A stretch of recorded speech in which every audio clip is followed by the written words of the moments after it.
Hey guys, welcome back to my channel. It's your girl Alicia here, and I just watched Married at First Sight episodes 1 through 4. Let's talk about it.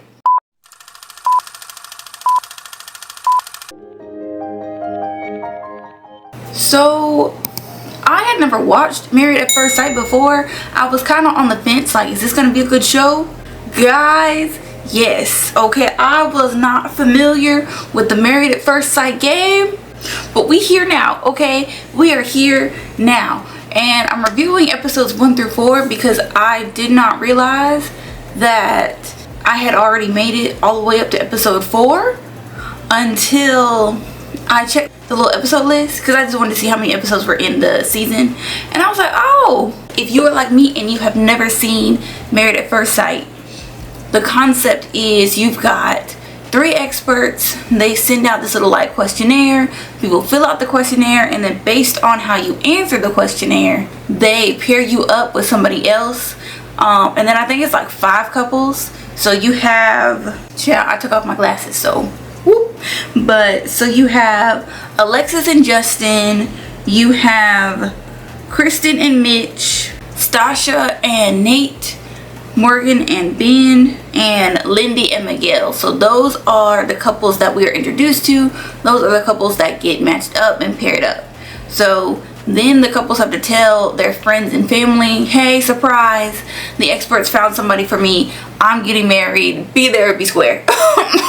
Basically, be there or be square. So the first 3 episodes were all the different weddings. Ben and Morgan did not get married the same time as the other couples because Ben got COVID, so their marriage had to be pushed back, but everybody else got married. So Alexis and Justin, they went first and got Justin is clearly a lover boy, because when Alexis was walking down that aisle and he saw her for the first time, you could tell he's one of those people who would fall to his knees for his for his woman. Okay, he was smitten from the very first sight. Guys, like, love at first sight clearly was real, because that's how Justin was acting. Okay, but a little backstory on Alexis and Justin. Alexis has been proposed to 3 times. Okay, she's been proposed to 3 times. She has said no every time. She says this is because she had unrealistic expectations for marriage and what a relationship should look like, and she wasn't getting that from her previous partners. But she does want to be married. She does want to have a family, things like that, which is why she did Married at First Sight. And then Justin, since he is 6'8", he has been involved in the hookup culture a lot more recently, or his latest relationships have been hookups, and he said he wants something deeper than that. So that's why he is on Married at First Sight, and he has been abstinent until he finds the person that he can really connect with on a deeper level. So that's Alexis and Justin. Justin he's letting the world know that Alexis is his perfect woman. Like, if he could go to Build-A-Bear and tell them exactly what he wanted, it would be Alexis. And I love that. I'm a lover girl, so I love that. I love that. Alexis, she was not as impressed by Justin when she first saw him as they were walking down the aisle, but as they're talking throughout the wedding night, or throughout the wedding and the reception, she does start warming up to him, and she does say that she could see him as a lifelong partner. Now, I did like Alexis and Justin's vows the best, and then I liked what their family said about them the best. I feel like they actually spoke about, that person's character and kind of gave them some insight into what to expect. Everybody else, they were putting in some stuff, and I'm like, y'all, where's the decorum? Where do we not remember that we are on, like, everybody can see this? I mean, it made for great TV, but I was still like, that's what you want the partner to know? But, well, I'm jumping ahead. So Alexis and Justin, they get married. They're talking at the reception. Justin is like loving her out loud from the moment that they get some like quiet moments and stuff. Like, it's obvious this man is down bad for her, and I just worry that, because I'm going to go in order of the couples. So they get married and everything, you know, he lets her know that he is abstinent right now until he feels comfortable putting that side of himself back out there again for her. And then they go on the honeymoon. It's obvious that the man is falling for her. Like, they talk about, you know, what they want, what they're both looking for in a partner, things like that. And so far, it's cute. Like, so far, they are probably my favorite couple. I feel like if Alexis is willing to open herself up to being loved out loud, they will work and they will be a great time. Then we move on to Mitch and Kristen. Now, Mitch, I was already feeling kind of iffy about him just because he reminded me of those people who first go vegetarian, so they have to let everybody know that they are now vegetarians. Like, they will work, somebody could say the sky is blue and they will be like, yeah, but did you know I'm a vegetarian? You know, he reminded me of one of those people with his environmental stuff. And I'm not knocking that. You know, it's great to be passionate about something, always, but it's like, Mitch, please, let's put a pin in it for a little bit, okay? Because he was gonna remind you that he was broke and that he was environmentally conscious. But what got on my nerves a little bit was they're obviously meeting for the first time at a wedding. You're not gonna show up to a wedding in sweatpants and your hair in a bun, like your hair in a little messy bun. You know, you're at your wedding, not Target, not Walmart. And so, like, first he has this huge reaction to Kristen's mom. Kristen's mom was cute, okay? I'm not even gonna knock that. Kristen's mom was cute, but I felt like his reaction was bigger to the mom than it was to Kristen herself. And the mom was wearing makeup too. So how come he had such a big reaction to her? But when Kristen comes down the aisle, you know, and they get married, they start talking at the reception, and, you know, he's telling everybody else, oh, well, either he doesn't believe or he doesn't really get the hype surrounding like wedding ceremonies and things like that, and he's just ready to see Kristen not done up, you know, out of her heels, out of her dress, out like in some sweatpants, like in a little sweatpants outfit, with no makeup on, you know, hair not done, in her most natural state. That is where Mitch is trying to get this girl. And I'm like, it's a wedding. How did you think she was gonna be looking? You know, especially since he threw such a fit over the cut of his beard and how it was shorter than he wanted to be. So clearly he wanted to look as good as possible for his partner, but then doesn't understand that she also wants to look as good as possible on her own wedding day. All right, Mitch. So that was already, to me, a red flag. And then he didn't really compliment her either. You know, he would say, oh, you look nice, but I can't wait to see you in your natural state. If my husband had said that to me on our wedding day, I would have lost my marbles. I would have lost my marbles. What are you talking about? So quite honestly, he was giving me the ick from the jump. But I say, you know, because when they get to the wedding night, Kristen does say, you know, I'm not really used to putting on all that makeup and stuff like that, and I do prefer to wear my bare face. So maybe they are a good match, but because even when she was in her natural state, he wasn't giving her a lot of compliments, and that told me all I needed to know. So I don't think at this point, you know, based on these 4 episodes, I don't know if Mitch and Kristen are gonna last. Quite honestly, I just don't feel like the attraction is there from either side. Like, Kristen was saying to everybody else that Mitch is exactly her type and all these other things, but she wasn't giving Mitch any like words of affirmation or anything like that. So it's kind of like, you know, neither side is really giving the other any compliments. So if you're not hearing any like compliments or any words of affirmation, or, you know, they're not holding hands or anything like that. They did, like, you know, he did put his arm around her a couple of times, but I could count the number of times he did that on one hand. And she was like, she's waiting on him, I assume, to make the move. So it's kind of like neither side is telling the other that they are into them. And when you don't speak that, like when you don't speak the attraction to your partner, it's easy for your partner to kind of assume, okay, well, maybe they're just not into me, especially since these people are strangers. Then we get to Stasia and Nate. Stasia is slightly older than Nate, not by much though. And then they were cute too. Like, it was obvious that both of them liked what they saw. Their vows and things were kind of funny because we found out that Stasia does or can fall asleep with her eyes open. And Nate was like, what? Because I was like, what too? Like, that's kind of scary. But she didn't on their wedding night, so as far as he knows, because he was asleep. But that kind of cracked me up. Both of them are hustlers.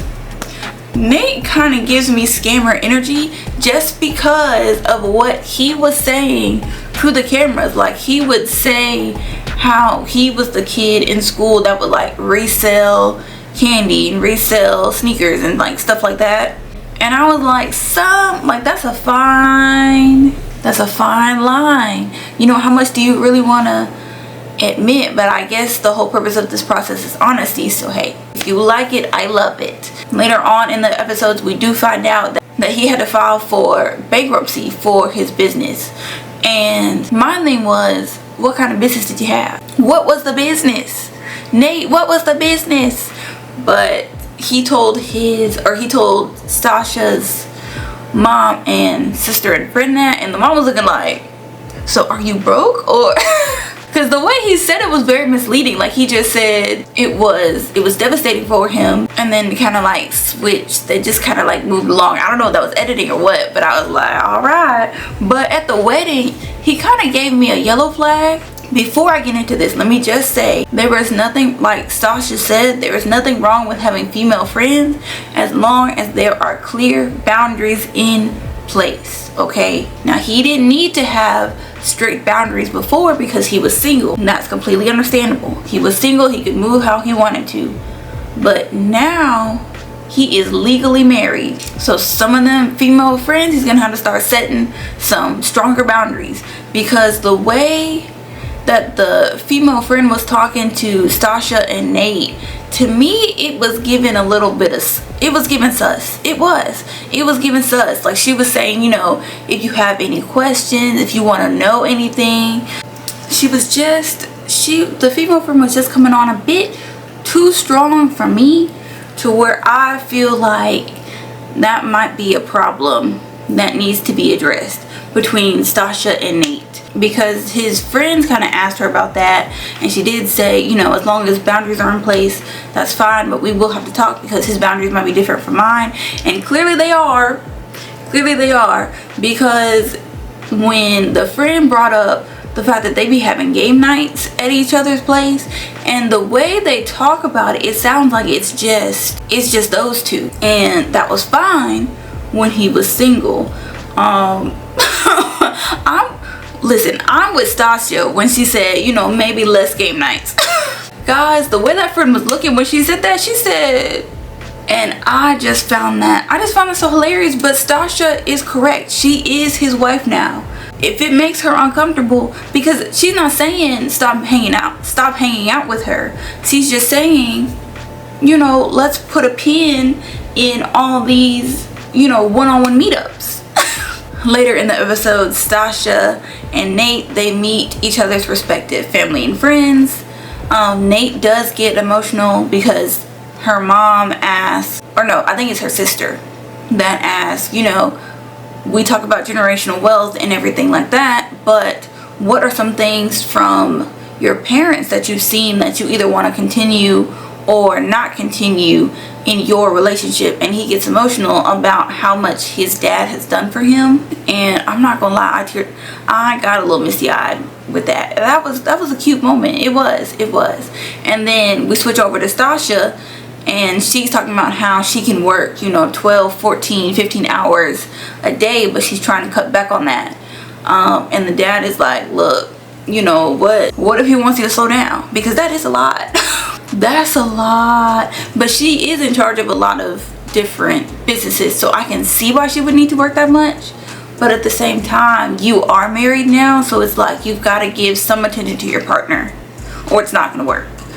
And both of them are kind of like that, where they'll be so invested in their business, their partner kind of suffers because of that. So it's going to be interesting to see if they can work that out, or if that's going to be like a reoccurring issue, especially since the brother said that both of them, you know, are kind of stubborn and kind of really independent. We'll see how that goes. Right now I still have hope that as long as that open communication continues to happen, they will be good. Now during I think it's the wedding night or the next morning, Nate and Stasha talk and kind of get really deep on kind of like their childhood experiences and things like that, and they kind of bring up, you know, the light skin struggle. And I thought that was an interesting conversation to have, since they are both, well, she's light skinned, I think she's mixed too. So his mom is Asian, his dad is black, and then I can't remember if Stasha is just light skinned or if she's mixed with something. But they talk about kind of, you know, their experiences growing up and how that kind of shaped the people that they are today, because they were talking about insecurities that they both have. And I thought that was a good conversation to kind of have, because if you know your partner's insecurities, you can kind of be there for them better, and you kind of know what topics to stay away from when talking to them. So I like that. I did. And then last but not least, we have Lindy and Miguel. Of course, we don't really see much of Ben and Morgan, since Ben did get COVID, so we couldn't really see much of their story. But Lindy and Miguel, I think the attraction is there on both sides, but Lindy grew up very religious, so it's an adjustment. This whole thing is an adjustment, and I'm kind of worried that because, you know, she talks about how strict her religious upbringing was, that all of this is kind of like a delayed, rebellious phase, and she's still trying to figure out who she is, especially since the age gap between Miguel and Lindy is the widest, I believe. But anyway, so they meet, they hit it off. They're both goofy people, so I feel like if they work on it, it'll be there. But then Miguel has looked over too many red flags in his previous relationships, so I'm kind of worried that he's going to bring that same energy here. But at the same time, he could overcompensate for that by not being as willing to like work through issues with Lindy, because he did let so much slide in his past relationships. And Lindy, on the other hand, I don't know, because she doesn't have a lot of worldly experience because she was so sheltered growing up. She also easily spirals too, like she's very high strung. But Lindy is also a talker. Okay, she's a little chatterbox, but during the wedding night, you know, she was looking for her pajamas, and she kind of started spiraling a little bit, like she was stressing herself out a lot. So I don't know, I hope Miguel is able to like be the calm to her storm almost, because those kinds of personalities can work as long as your partner is willing to be like, you know, hey, I see you're spiraling, like let's take a moment, tell me what's wrong, tell me what's going on, you know. As long as he's willing to give her that grace in that space, then I think they will have positive impacts on each other. But when Miguel and Lindy meet each other's families, it's not, I feel like theirs, besides Mitch and Kristen's, they were kind of tied for like not great interactions. Miguel is talking to them, you know, it's awkward. I can't even really remember what they talked about. And then when Lindy was meeting his family, you know, she lets them know that she does have student loans. I mean, she did go to grad school, so that's pretty understandable. It's pretty par of the course. And she is working, but she's not working as much because she's in a place right now where she just wants to enjoy life. Again, I think because she was so restricted, you know, she said that's the vibe that I get whenever she talks about her upbringing, that she felt restricted. So I think that because she felt so restricted, now that she has, you know, the opportunity, she wants to explore the world and kind of get some more life experience that she wasn't able to get before. But his family, his sister especially, is not his sister is not jiving with that. She said, whoa, like, listen, my brother has supported people before. I didn't like it then, I definitely don't like it now, so I'm gonna need you to bring more than vibes and a good time to the table. I'm paraphrasing, but that's basically what she said. Like, yo, my brother is not a meal ticket, okay, sweets? Like, you are gonna have to bring something. You're gonna have to work somehow. Like, go pick them hours back up wherever you're working at. Like, this is not vibes and a good time over here. No ma'am. No ma'am. That was hilarious. I do like that when Lindy and Miguel meet back up, you know, later that night, and they do talk about, you know, her student loans and stuff like that, kind of where she is in life. The montage, diabolical. Production, diabolical, because it was clear that she had been talking for a while, because they had cut and pieced some stuff together, and it was clear that Lindy is a yapper. Like, Miguel was even like, when she starts getting a little stressed, she's gonna go on for a hot minute. But he did let her know, like, hey, I have taken care of people before in my previous relationships, but I don't want to go back there again. And that's fair, you know, that's fair. I do like that they had that conversation. I don't know, I'm still on the fence about them, whether I want them to work out or not. I feel like there's potential for them if they also kind of keep each other, you know, aware of kind of where they are in the moment, and also have like honest communication. I don't know, like the attraction is there, but we'll see. And then Mitch and Kristen, when they meet each other's families, I feel like Mitch wasn't giving enough. And I don't know if that's because he's not really sold on the relationship right now or what. But when Kristen's mom asked, what are your intentions with my daughter, he just basically said he wants to give the best version of himself and he wants to make her happy, which is a good answer, but I feel like that's not an answer to the question. Like, are you trying to stay committed in this marriage as much as you can? Like, are you trying to see this through to the end? That's what I wanted to know. That's not what he gave us in his answer though. And then they talk about how Kristen is not a diva, which is good for Mitch because he could not support a diva. But I also feel like just because Kristen is not a diva does not mean that she doesn't not like nice things. I think that's how you would say it. Meaning like she would want some, maybe it doesn't have to be the most expensive, but you know, she would want her partner to put in some effort, some thought. And I don't know if Mitch is going to be doing that because right now he's not feeling it. So, and then when Kristen meets Mitch's folks, they were not selling that man at all. When I was listening to them talk about Mitch, because at first they said, I think they were like, you know, he's a good man and things, but his pride gets in his way a lot, his ego gets in his way a lot, and he's the type he could hurt your feelings with what he says if his ego and his pride are hurt. And those are not good qualities. And the way that they kept harping on that makes me think that, because Mitch is 41, right? People in their 40s, really probably people in their 30s and up, based on, you know, Love is Blind, they are not trying to change their ways drastically. You know, they can make space kind of sort of for a partner, but I feel like they're not gonna want to change too much because now they're kind of established in life, right? And so Mitch is 41, so I feel like this is gonna come up later where maybe they get into an argument or something and Mitch kind of lets his hurt speak and not his respect, his care for Kristen speak.